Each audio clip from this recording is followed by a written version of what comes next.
और सभी अधिकारी उपस्थित थे। सभी आमंत्रित श्रेणी की किसान यूनियन ने इस बैठक में भाग लिया। बहुत ही सौहार्द वातावरण में चर्चा हुई। यूनियंस के लोगों ने अपना पक्ष रखा और सरकार ने भी अपना पक्ष रखा। 2-3 दौर की चर्चा और आज की चर्चा में सामान्य तौर पर कुछ बिंदु निकाले गए हैं जिन पर किसान यूनियन की चिंता मुख्य रूप से है। हम लोग प्रारंभ से ये बात कह रहे थे कि भारत सरकार किसानों के हितों के प्रति पूरी तरह प्रतिबद्ध है और आने वाले कल में रहेगी। सरकार का कोई ईगो नहीं है और सरकार हर विषय पर पूरा खुले मन से किसान यूनियन के साथ चर्चा कर रही थी। किसान यूनियन और किसानों की चिंता है कि जो नया एक्ट आया है उससे एपीएमसी वो ख़त्म हो जाएगी। भारत सरकार इस बात पर विचार करेगी कि एपीएमसी सशक्त हो और एपीएमसी का उपयोग और बढ़े। जहाँ तक नए एक्ट का सवाल है उसमें एपीएमसी परिधि के बाहर प्राइवेट मंडियों का प्रावधान है, तो प्राइवेट मंडियां आएंगी, लेकिन प्राइवेट मंडी और जो एपीएमसी एक्ट के अंतर्गत बनी हुई मंडियां हैं उन दोनों में कर की समानता हो। और ये इस पर भी हम लोग विचार करेंगे। और साथ ही यह भी बात आई कि जब मंडी परिधि के बाहर ट्रेड होगा तो वो सिर्फ पैन कार्ड से ही होगा, तो पैन कार्ड तो आजकल किसी को भी मिल जाता है, तो ट्रेडर का रजिस्ट्रेशन होना चाहिए। तो ट्रेडर का रजिस्ट्रेशन हो, यह भी हम लोग निश्चित रूप से सुनिश्चित करेंगे। नए एक्ट में यह प्रावधान था कि अगर कोई विवाद होता है तो वो एसडीएम कोर्ट में जाएगा।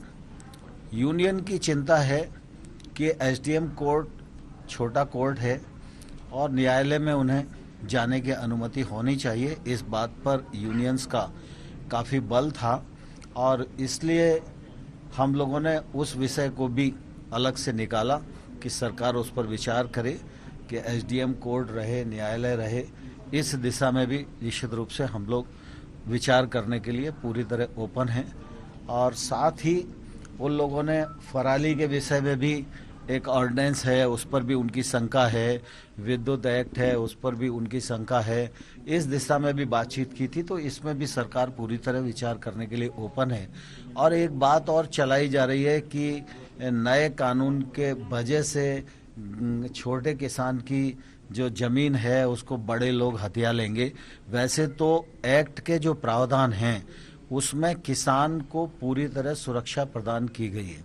कहीं से लेकर कहीं तक कोई भी किसान की जमीन की लिखा पढ़ी नहीं कर सकता है। इस बात का प्रावधान एक्ट में ही है, लेकिन फिर भी लोगों की शंका है, तो शंका का निवारण करने के लिए सरकार तैयार है। एमएसपी के मामले में लोग शंका की दृष्टि से देखते हैं, लेकिन मैं फिर यह कहना चाहता हूं कि एमएसपी चल रही थी, एमएसपी चल रही है, आने वाले कल में भी चलती रहेगी। इसकी आश्वस्ति भी हम किसान भाइयों को दिलाएंगे। परसों क्या दोबारा बैठक होगी? आज बैठक का चौथा चरण समाप्त हुआ है और परसों दोपहर में 2 बजे दोबारा से यूनियन के साथ सरकार की बातचीत होगी और किसी अंतिम निर्णय पर हम लोग पहुंचेंगे। अभी तक सकारात्मक आपको लगता है कि एक शुरुआत है, सकारात्मक की तरफ रास्ता जा रहा है? मुझे लगता है आज बहुत अच्छे वातावरण में चर्चा हुई है और किसानों ने बहुत ठीक से अपने विषयों को रखा है।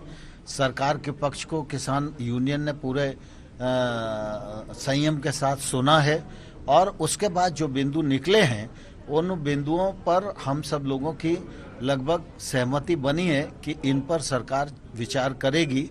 तो परसों बैठेंगे तो इस बात को और आगे बढ़ाएंगे। आंदोलन खत्म करने को लेकर किसी तरीके का सफाई दी है किसानों ने? आंदोलन के मामले में अभी कोई बात उन्होंने नहीं की है, लेकिन मैं आपके माध्यम से किसान नेताओं से भी, किसानों से भी अनुरोध करना चाहता हूं कि सर्दी का सीजन है, सरकार बातचीत कर ही रही है और लगातार सरकार वार्ता में है, तो निश्चित रूप से वार्ता में जो मुद्दे आएंगे वो समाधान तक पहुंचेंगे। इसलिए आंदोलन समाप्त करें तो उनके लिए भी अच्छा है और आंदोलन के कारण दिल्ली के निवासियों को भी जो तकलीफ हो रही है उससे दिल्ली के नागरिकों को निजात मिलेगी। ठीक है, थैंक यू सर। ठीक है। कृषि मंत्री नरेंद्र तोमर बता रहे हैं कि जो 7.5 घंटे मीटिंग आज चली है सरकार और किसानों के बीच, वो शांतिपूर्वक माहौल में हुई। उनका यह भी कहना है कि 2-3 मुद्दे जो किसानों के हैं वो उन्होंने रखे और सरकार चाहती है कि मुद्दों को सुलझाया जाए। उन्होंने कहा कि परसों दोपहर 2 बजे एक बार फिर ये मीटिंग होगी, किसानों से बात की जाएगी। जो 2-3 बिंदु की बात उन्होंने की है जाहिर तौर पर सरकार अपने साथ लेकर जाएगी और कुछ मुद्दे उन्होंने किसानों के सामने भी रखे हैं।